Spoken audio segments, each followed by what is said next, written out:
Yay! Ik sa tini stakatuhan kunas chi shati ade ach tu yakayat atat ush kana khutua ade. Um, Good to see you guys. Thank you for coming here. And I'm so happy that we're meeting together this morning. This is our first day back together for the fall semester. This class is hosted by KTOO, Hatuch Lachish, and Discovery Southeast. It's a multi-level Tlingit language class, so if this is your very first day studying, that's awesome. If you've been in a few classes and studied before, that's awesome. This is a great group, so I really look forward to teaching you. But yeah, here we are in week one. It's Wednesday, September 17th today. And I'm doing this new thing where I share my slides at the beginning of each class.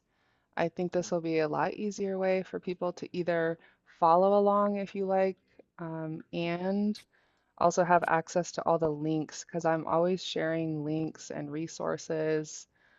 And if you have the slides, then you'll be able to just click those and study them outside of class. So I just put that in the chat.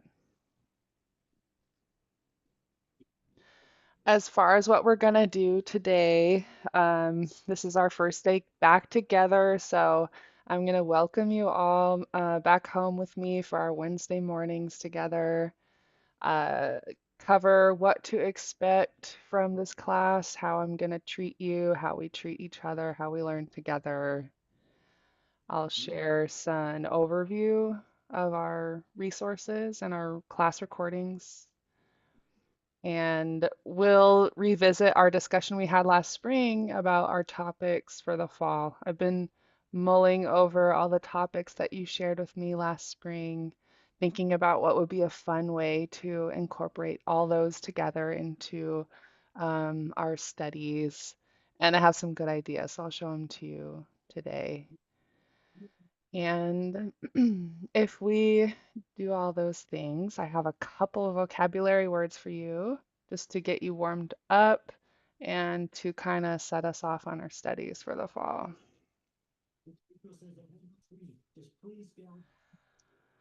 So, if you're brand new, this class meets every Wednesday morning at this time. It runs for the fall from today, every Wednesday until December 10th. And so then we get a nice long month-long break from about mid-December to mid-January. These classes are free and online for beginning and intermediate level learners. I cater to both levels in one class. We will take a break the week of AFN, the Alaska Federation of Natives Convention.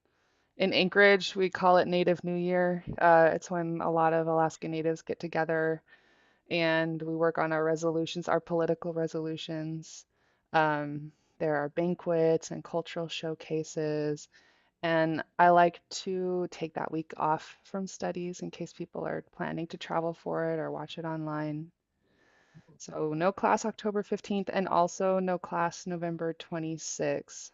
That's the week of Thanksgiving. I think usually by that time I'm starting to feel like I could use a week-long break. And so I just go ahead and schedule that time to be with my family. So no class October 15th or November 26th. I'll remind you when we get closer.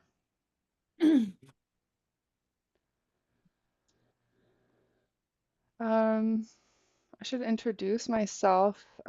Nila toga aya ach gunana sa yi tleikach enach anaclach yuchat dua sa gunana yedi ayechat gallach kwan shinget yuchat tangi ko at lituch chat siti. My Athabascan name is Nila Toga. Um, I'm child of the Athabascan people from Caltech, so Koyukon Athabascan. I'm a Tlingit language learner, and that's all I shared with you. So, and teacher. So, a little bit about me.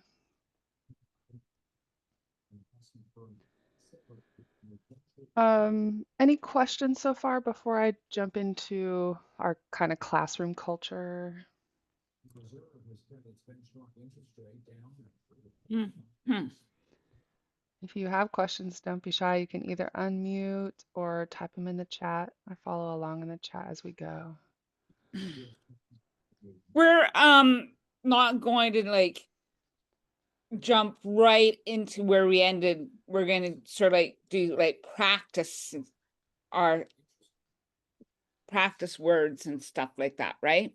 Yeah, yeah, good point. Over the semester, since it's a multi-level class, I will be pushing you, and we'll talk about that a little bit, but it's day one, so uh, relax and just enjoy the day. I won't be pushing you too hard. I know when we left off in the spring, we were pretty deep into talking about tides and harvesting and what do you see, and we'll be revisiting those, but slowly as we go. So that's a good question. It brings us kind of to like what to expect from this class. And first and foremost, this class is a safe and inclusive learning space. We treat ourselves and each other with respect. Um, we succeed as a group. I will challenge you, but not single you out. And So no when we one do, gets left behind. no one gets left behind. There will be times when I'll get to this at the multi-level course, but where we're navigating that feeling. So I'll challenge you but not single you out. What that means is when we do pronunciation practice, I'm teaching new phrases and new words. I'll ask everybody to repeat after me, and everyone can unmute their mics at that time and repeat after me together. Even though we're on Zoom, I can still hear enough people saying the words to hear if we need a little tweak in our pronunciation, and I'll re-drill it as a group. And so there will be repetition, there will be some challenges, but rest assured that you're not going to be asked, called out by name and asked to, perform in front of everybody. I know that can be distracting. So that's it. And I wanted to share that I'm learning too. So if you're feeling challenged, just keep in mind that it wasn't that long ago that I was in the same space learning words. I'm sharing and teaching you things that I've heard before, that I've studied before, that I know. Um, it doesn't mean I know everything. I want you to feel some solidarity with me in that and that I'm learning too. I am a teacher, but I rely very heavily on my elder mentors and my professional mentors to be able to put class together and teach you what I know. Um, so yeah, this is a multi-level course, meaning that if you're brand new, there will be certain times where I'm pushing the intermediate learners and you might feel like you're in over your head. And what I would ask of you at that time is to just take a breath and sit back and enjoy watching other people learn for a second. You're still going to observe some things and internalize some things. And on the other hand of that, there will be a lot of times where I'm catering to the beginning level learners, and maybe it will be review for you. But no matter what level you're at, it's always good to review the basics. And so please take advantage of that time as well. Um, yep, a lot of pronunciation drills with me. My third language I learned was Japanese, and that was the way that we learned was a lot of drills. What I liked about it was that if I was in the street and I ran into someone and needed to ask them directions or for help, it came as second nature to me just because we had done so many drills. So if we're in the thick of it, and we won't be doing it today, but if we're in the thick of it and you're kind of sweating a little bit, like, oh, this is a lot of repetition, I feel like I'm going a little crazy, please just trust me that I'm helping you make this kind of like second nature for you to be able to respond with some of these things. In our class, as we created this culture together, something we decided as a group was that we want to be able to use phrases and recall them in the moment. And to me, that's a great way to do that. This is an interactive class. So we do have discussion time. I'll try to warn you ahead of time if we're going to have a discussion in the next class to come with some ideas. I do like to pick your brains about what you're curious about and what you want to learn, what you learned. So that's perfectly fine that we're having some discussion time together. And then last but not least, all these classes are recorded and put on the internet. So that's just for both our sake if somebody misses a class and they want to be able to review it, or you just want that extra practice, that will be available. So just to let you know, all these classes are recorded and put on the internet. Um, that brings us to our resources and our recordings. Um, Normally, we put all our class recordings on the tlingitlanguage.com website, but since Rene is on sabbatical this year, I'm actually going to put our class recordings on my YouTube channel. And I put the link here under recordings. Um, Most of my videos on my channel are private, so you won't see a lot. I kind of use that as a platform for being able to embed, give people specific access if they're in the class. This one will be public. Um, Do we just type in your name, Anna? no, you just click this link. YouTube? You just click this link, Carrie, and it'll take you, and I'll show you what it looks like. Um, this is our playlist, and I do have some of our previous recordings on it from this class. I think Oh, there was a, hallelujah. yeah, do you guys remember this when we were learning body parts and stuff? Yeah. Yeah, so these are all from the spring of 2024, so about a year and a half ago. And I'll keep them with this format so you can look them up by date. And I think it'll be a quicker turnaround than we normally have for posting our class recordings. I'll just work on them right after class, and I'll save the recordings in case Glennie wants to put them on tlingitlanguage.com. But like I said, he's on sabbatical. Okay, so um, any questions so far?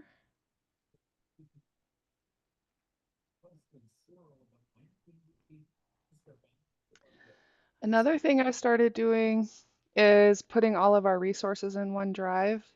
So you can find all the books and videos and things that we're going to use on tlingitlanguage.com.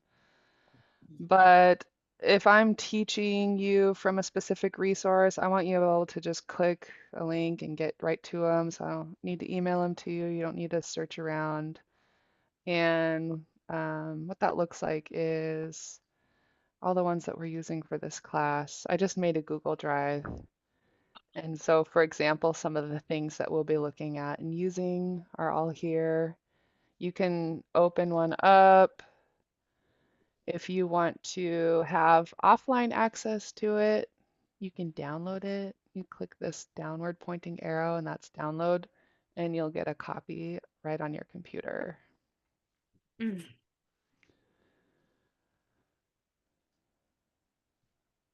So those are some of our resources so far that we'll be using. I'll add more in as I teach from more.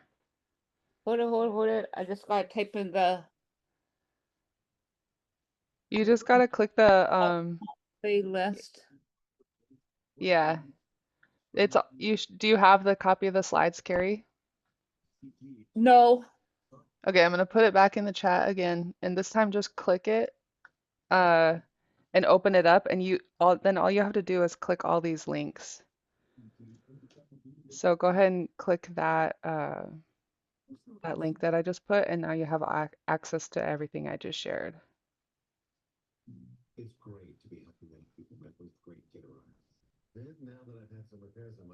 Yeah, nothing's happening.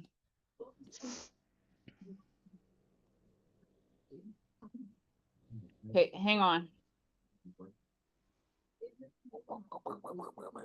I can stay on for 2 minutes after class with you to work on it. So next thing, um, any more questions before we jump into our fall goals?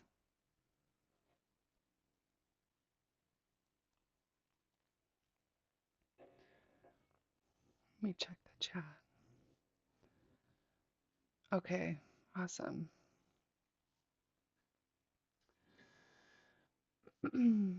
So something really fun for me about your colors, your company colors between Hatuch Satish, Discovery Southeast, and KTOO, is that they kind of, when I put them together in my theme for these slides, they're kind of Halloween fall time, and it's just super fun for me. But I think for the fall, it will be fun to revisit some of the topics that we discussed last spring.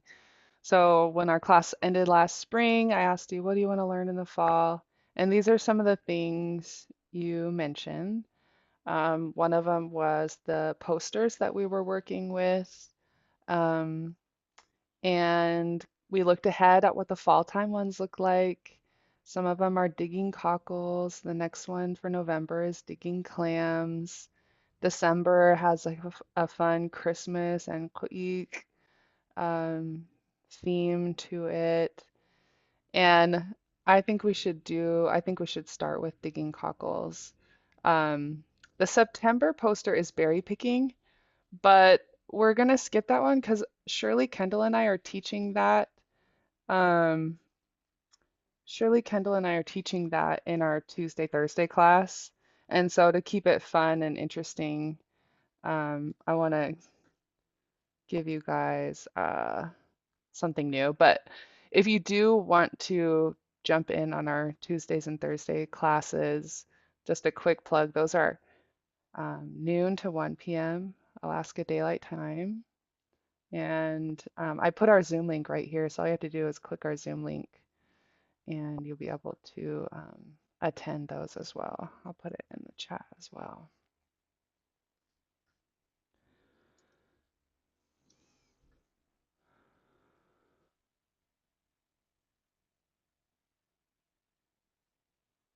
Awesome. And Kaya Hayishkashniki, I see your comment in the chat about recommending bookmarking the links and also send an email after class. I would be more than happy to take your help with that if you're available. Gunashchish.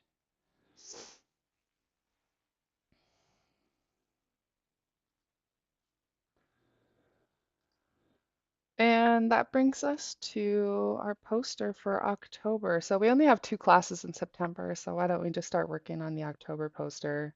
Um, these posters come from a really awesome resource, and I'm just gonna pull it up again so I can introduce it to you. Uh, these are Tsimshian language posters. Um, they're illustrated by Judy Hilgeman and they come from the Tsimshian Language Learning Center. And there's a lot of similarities, just like Southeast harvesting culture.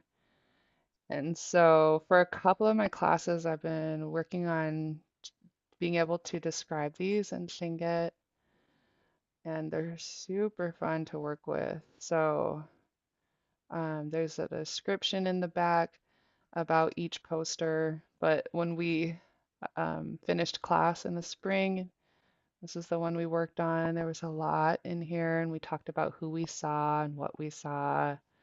Started to talk a little about what the animals are doing. And I think this is just such a fun way to learn to talk about the natural world and how we be who we are in it. And I'm going to take you down to October. And so, of course, we're adapting these from the Tsimshian language curriculum.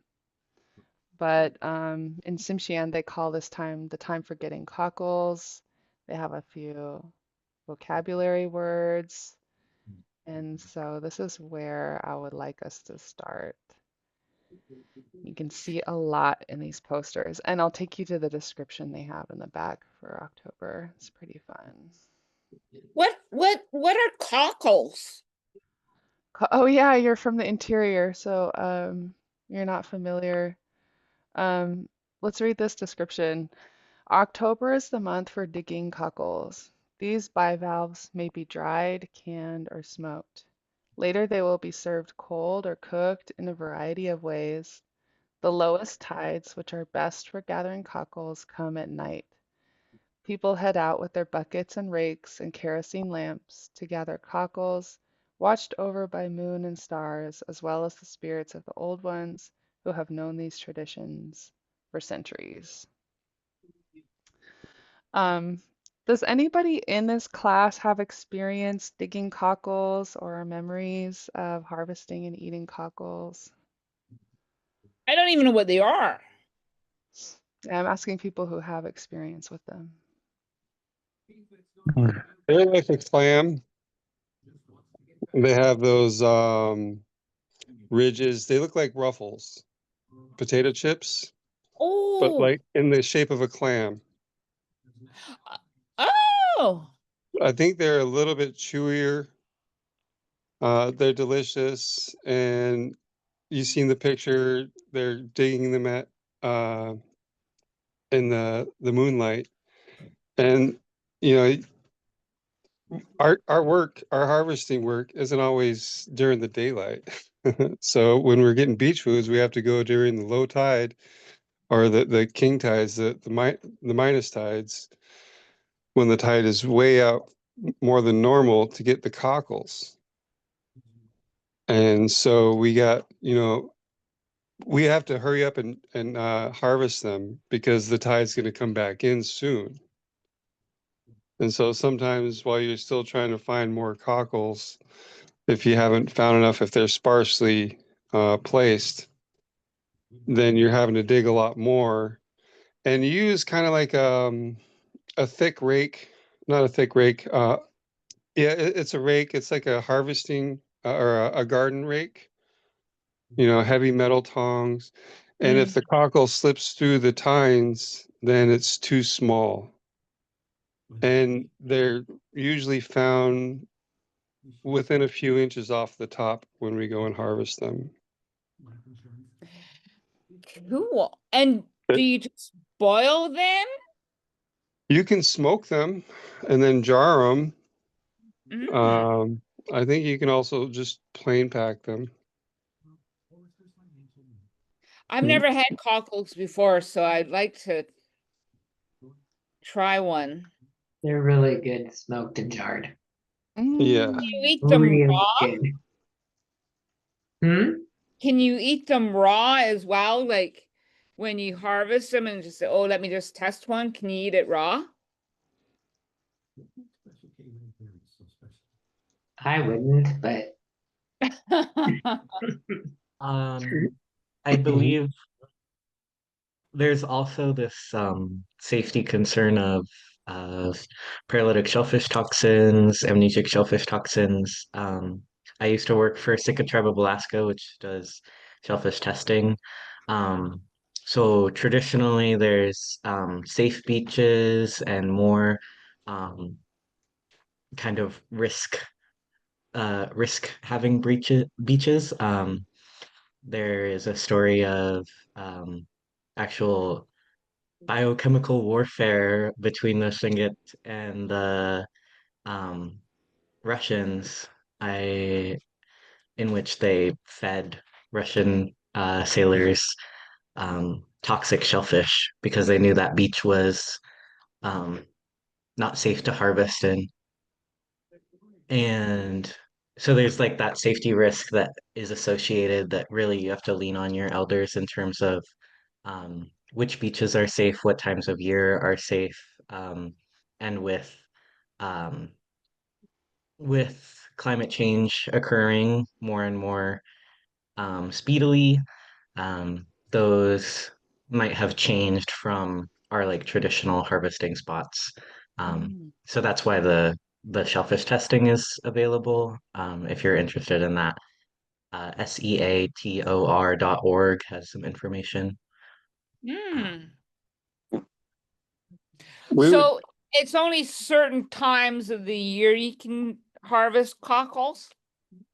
I think the months in R, the end in R. Mm. Yeah, so And the before go you ahead. like go ahead and pick a whole bunch, you'd want to like do a little tongue test, but even that can be dangerous if it's really high in PSP. Ooh, I'm not sure I want to do that then. So you probably want to have a strong immunity system to be able to even think about testing them. But you can also resort to other resources like Tlingit and Haida, where they share the PSP test results for certain areas before you decide to harvest. And then even then, if you're not harvesting in the areas they tested, you'd still want to be on the safe side. I know But there, here in BC, there's a lot of areas for the oysters, and it's farmed oysters that are the big issue where people are getting a lot of food poisoning in that. So, yeah, people that we've seen a drop in that in restaurants as well of serving fresh oysters. So I'll eat smoked oysters, but yeah, not fresh ones. Awesome. Jamie Ann, you have your hand up? Yeah, hi. I Hey. didn't know where I could fit in to say something. Um, uh, I remember going clam digging here in Juneau, out where the ferry terminal is now. So when I was a kid out in Auk Rec, that place used to just be filled with hundreds of thousands of herring, and the beach was just littered with cockles. And I have a fond memory of going out there and in the dark, like you were describing, at night times, and we had our shovels and our rakes and our lights. And I remember seeing the light twirling around, like maybe over by the airport. And I was a kid still. I remember being real suspicious about what's that light. Yeah. But now it's a ferry terminal. And back then, the ferry terminal was down at the tram, where the tram is here in Juneau. Oh, Yeah. Thought I'd just share that little memory. thank And you. yeah, smoked cockles are the thing. I'll Oh, yeah. trade haircuts and stuff for it. Awesome. You I got didn't know you cockles or cut fish hair. and need a haircut? I can help you out. Let's do a trade. Awesome. I love that. How about smoked salmon? Oh yeah, we just smoked some salmon. What's the Mm. word for cockles though? This is it. Let me pull it up. It's a long one. Yeshusheit. Yasusit. Ah, Yasusit. Yes, Yeshusheit. loosely. It's like got the fireweed almost right in the middle of it. Yeah, Okay, thanks. yeah. When Yasusit. I uh when I looked it up in the dictionary, I'm just gonna show you guys because since you brought it up, it's a fun coincidence. So this is one of the resources we'll be using in class. I put it in our folder. But if you look at Yeshusheit in the dictionary, a lot of times they have these fun breakdowns of what each part of the word means. And like Jamie Ann pointed out, there's like this shush fireweed. Yeshusheit is a contraction of these longer meanings. Yeshushiat. And it has to do with being below fireweed. I don't have any cultural knowledge on that. Do any of you? No, but you're giving us a tip. Yeah, Uh-huh. something to Forgot ask. check the beaches where the fireweed's at above. Yeah, That may be it. yeah. Maybe it's I'm really like trying to figure out like different relations between plants and stuff. Mhm. But yeah, that kind of, if you see fireweed near a beach, maybe take a closer look at the beach. I don't know. Just a Yeah, theory, just because of the way yeah. it's said.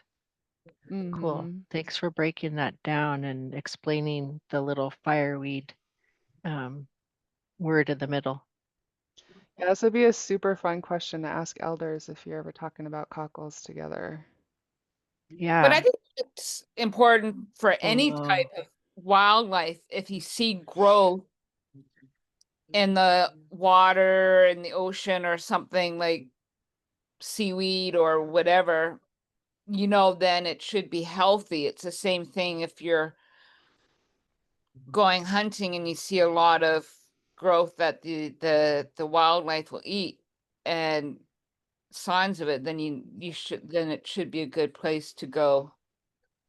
Not necessarily. Maybe I would. We have mining tailings all over here, and there are berries and trees and all sorts of things growing in those places where mining tailings are. And they have actually tested, and just recently someone became sick supposedly from eating too many of the berries in that one area. So Oh dear. yeah, you should know exactly where you're harvesting and what has happened on that land before harvesting. Mm. Thank you for sharing. We have a Best couple bet fun. is to Ah, harvest go ahead. far away from the cities, especially when harvesting like seafoods, even like beach asparagus and stuff like that. I always go away from the city because,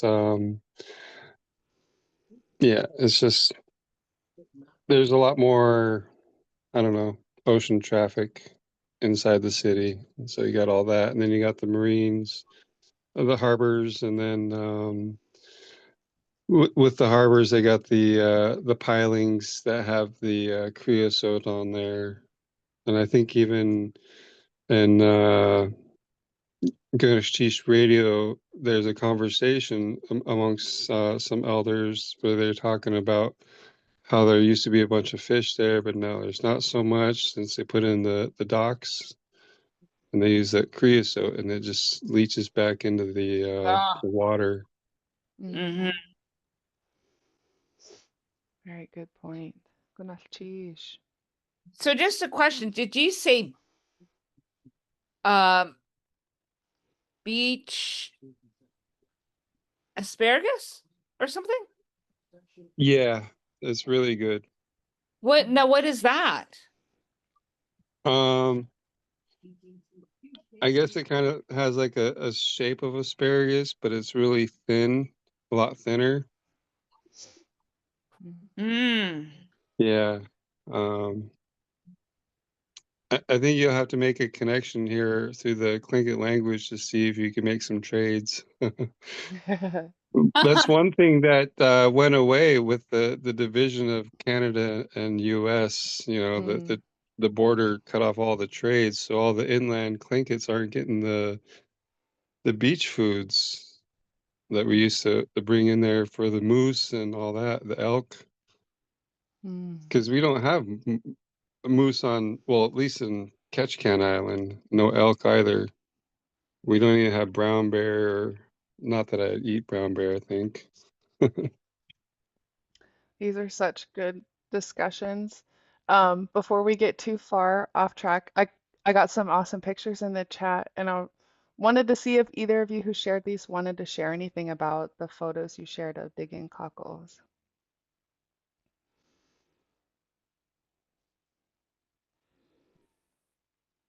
Yeah, so these are like from I think a couple of summers ago, and then we just went out to Ockrek and started like digging near the water with it's kind of like you would call it kind of we call it a fork, but I'm sure other people call it other stuff. And then we just kind of like push into the sand and you can kind of start feeling where the cockles are.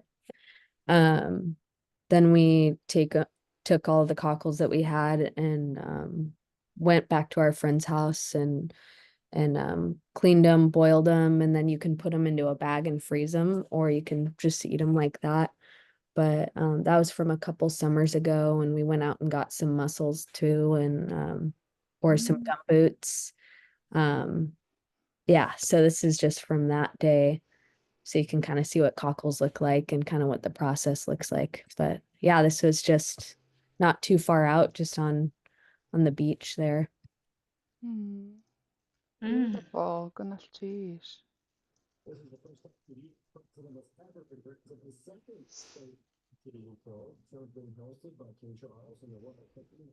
There was something else someone mentioned. You can feel them when you're digging, and there was like another. Oh, somebody mentioned earlier that if they go through the tines or something, maybe. This will depend on your tool, but I just wanted to share what they said. They fit through the tines. Oh, right. Look for a bigger one. I always find that interesting. This is so fun. You guys have so much knowledge, and I want to keep picking your brains. Did I miss anybody? Did anyone else have something they wanted to share about digging or harvesting cockles? Oh yeah, I got one thing to share. We Mhm. went to Heidelberg, and man, those things were just popping out of the ground. And so we were all down there collecting, and I won't say his name, but he did say, "When was the last time one of us died from eating these?" So he's like, "We just kind of eat them. They don't, sometimes they're not sending them out other places." I'm a little weary about that, but I started thinking, like, when was the last time us Tlingit people? I don't know. Uh, Oh, you froze. we had a power outage. Okay. Yeah, Yeah, there's high there. winds here. Um, anyways, I'd say keep testing it. Yeah, nice. Okay. Oh, that's awesome. Thank you. Yeah, I'll and share this isn't something working anymore. I just real Yeah. quick that Mm. we harvest them and keep them in a bucket with a like an aquarium filter to keep them alive while we wait for the testing results to come back, because sometimes it can take a couple of days. And if they have PSP, it means you can't eat them, but it doesn't mean that um, that they have to die. So then you can take the cockles and put them back in the water. So we try to keep them alive until we know that they're safe to eat Wow. and prepare. So we just keep them in a bucket um, with a filter. Wow, goodness, geez. I One didn't thing I know he wanted did that. to add was over harvesting, and also if you just get like buckets and buckets for like just you or your family, you have to remember that you have to do all the work. Harvesting them is the fun part, then cleaning them, that's where the work begins. Where, I think with the clams, I help kind of filter or not filter, but kind of cleanse them with the corn meal. Hmm. So they like replace the sand with cornmeal so that way they don't taste all gritty and Hmm. sandy. Hmm. But yeah, definitely only take as much as you need, and yeah, not as many clean beaches nowadays. Yeah. and instead of cornmeal, um, just a bucket of ocean water and Mm. putting them in there, because otherwise you're introducing something that's foreign to them.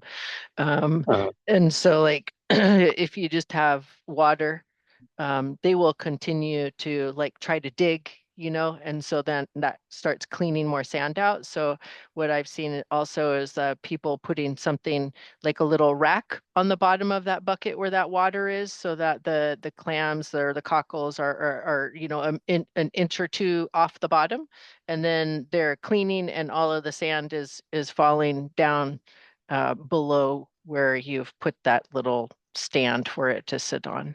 So that's Oh, just another thing that I learned along the way with clams and cockles, to be able to desand them that way. Mm. thank you. That is so Uh, interesting.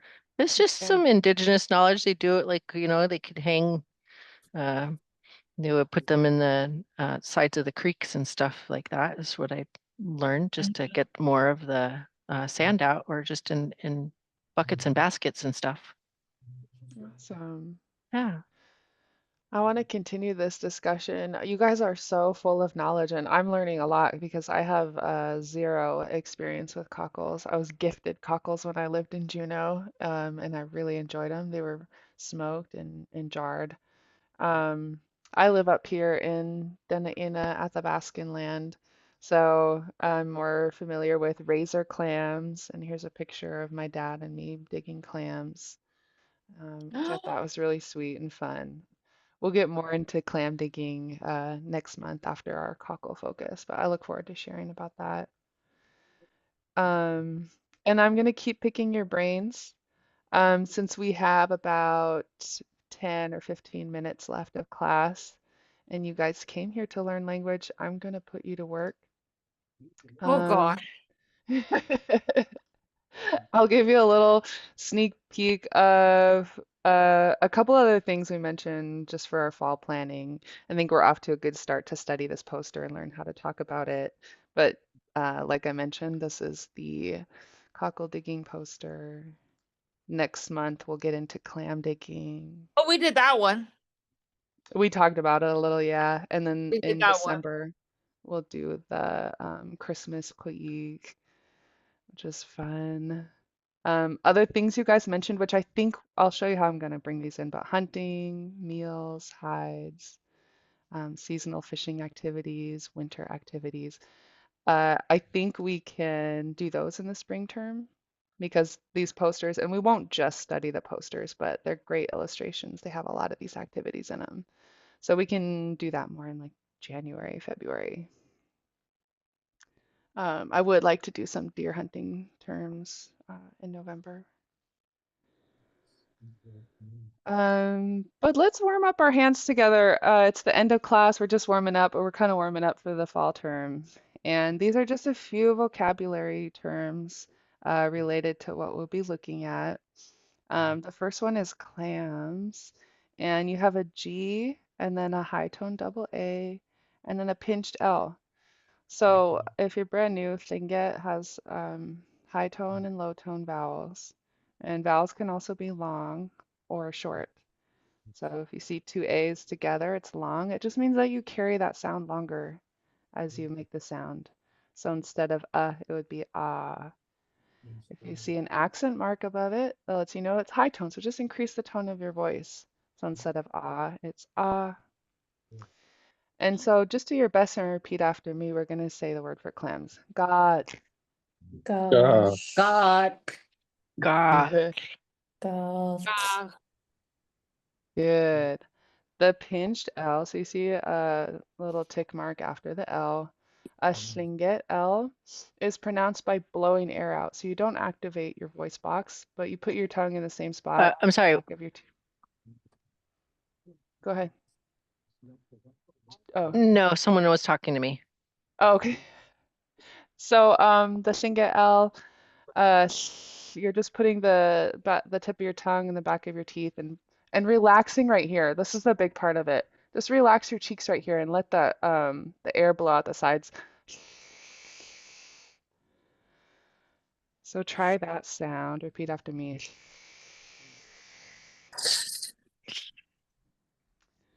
Good.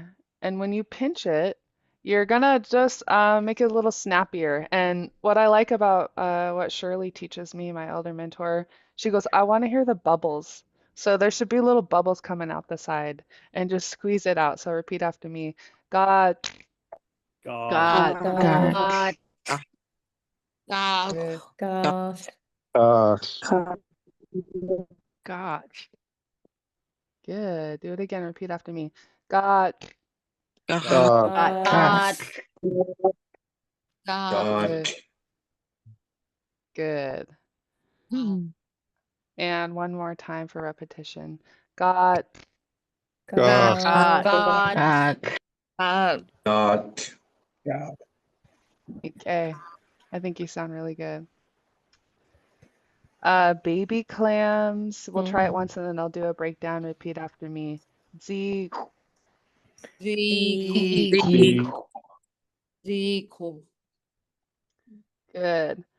This is something you don't see in the English language. You have rounded X, meaning that if you see a W at the end of the word, in Tlingit or anywhere in the word, you're just rounding your lips, and it makes a very distinct sound compared to if you don't.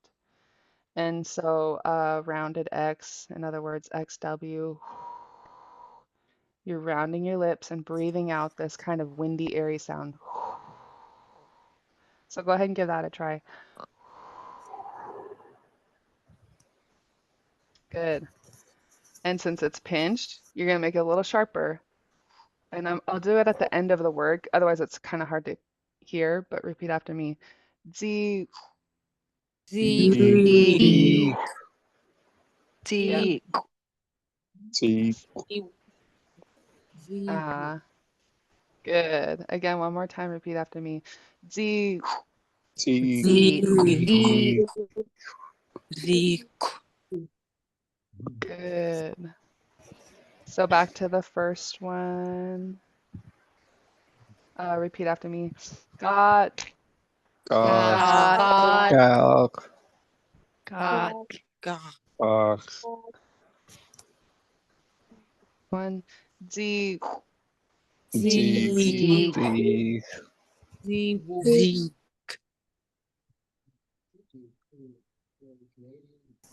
And what we've been talking about is cockles. So repeat after me. Yasu slate. Yeah. Great. Good. Say. Good. Your guys' Tlingit L's sound really good. Repeat after me again. Yasu slate.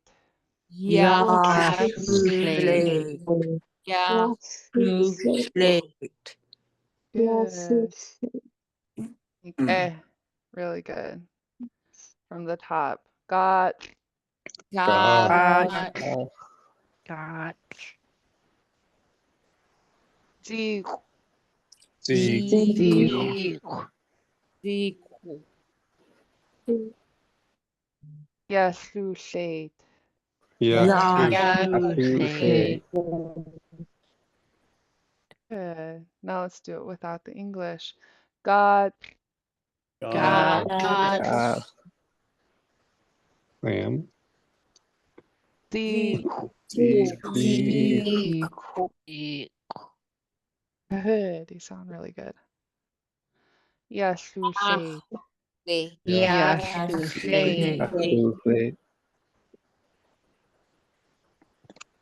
Got. God. Click. Z. Next one. Oh. Z. Okay. This is where it gets fun for me. Yasu slate.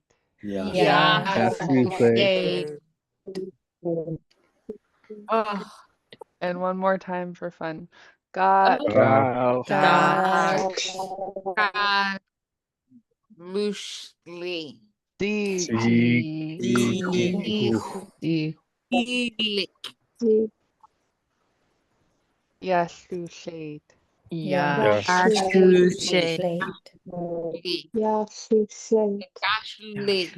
Gashuli.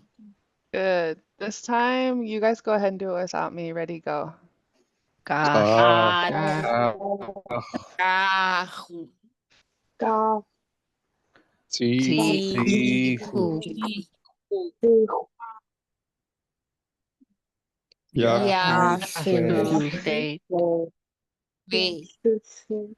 yeah, Say. Fun. Good job. How do you guys feel about that? Okay. Okay. okay, Okay. Okay. Okay. Yuck. Yuck. I'm gonna put this word on the board since people are saying it and I love it. So if you're brand new and you're hearing this word yuck, it means it is good. Yeah. I thought it'd be like just okay. It sounds similar to okay, so if that helps you remember. But you have a pinched K here and then a high tone EI. So repeat after me. Yuck. Yuck. Yuck. A. Yake. Really good. Yeah, Shirley, the way she describes it, she goes, I really want to hear that K, you know, if it's pinched, has this tone mark, this mark after it. So let's do it one more time. Yeah, K. Yake. Hey. Yake. Yake. Yake. Job.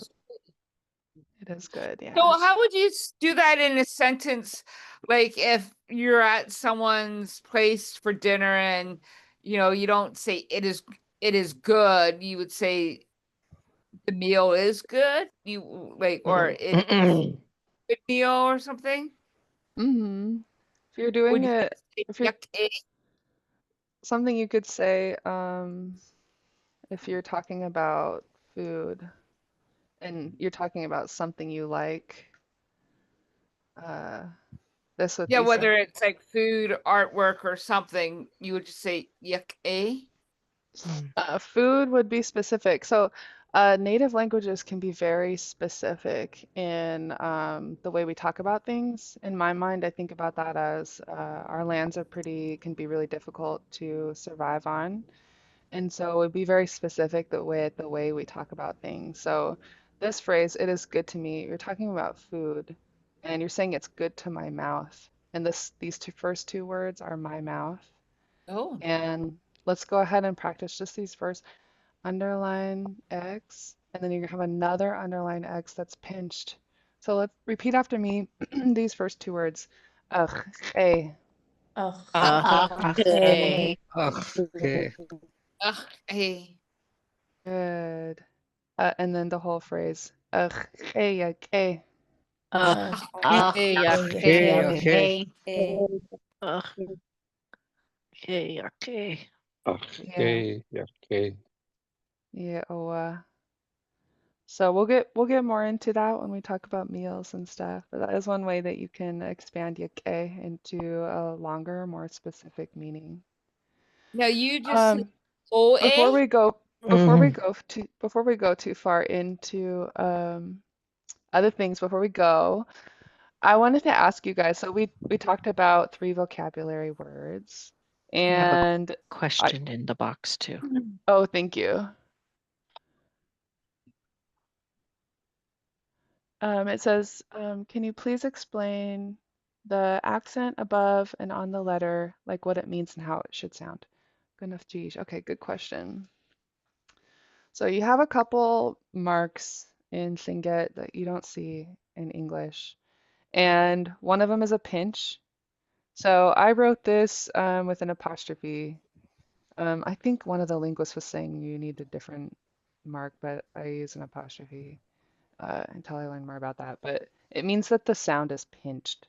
And you'll hear this after like Ks, Xs, Ts, anything that is a consonant. So you make the sound by closing air in your mouth.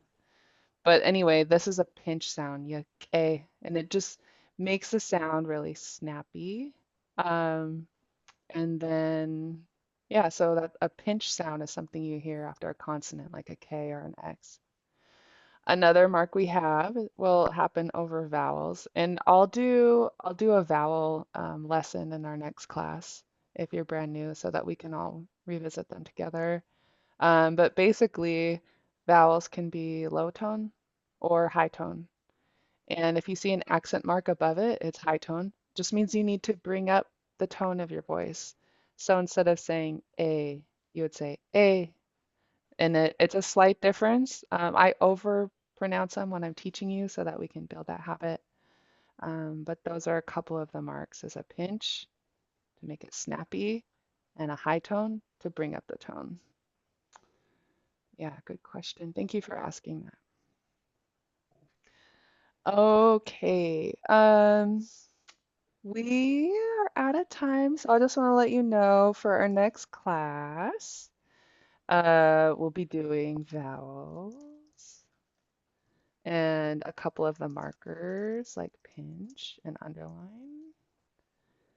And I'm just going to put these in now for a reminder. And these are really good questions from you. It lets me know what we should work on.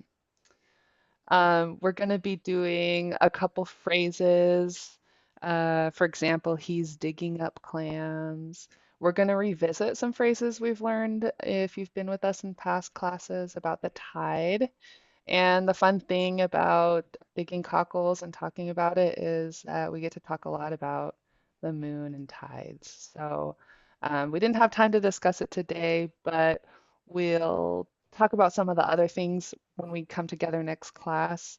So be prepared to have a discussion with me about things you see in the poster that you also want to learn how to say, whether they're just singular things like moon, stars, goose, or if they're phrases like the moon is full, I can see stars, or the geese are flying. Things like that. We'll spend some time like that together. But that's it for today. I just want to say thank you. It's so good to see you guys all again, and we'll see you next week on Wednesday. Buenas noches. Merci. Merci. Suye Kwasati. Notish. Sheesh. Yake Kwastin. Yeah, okay.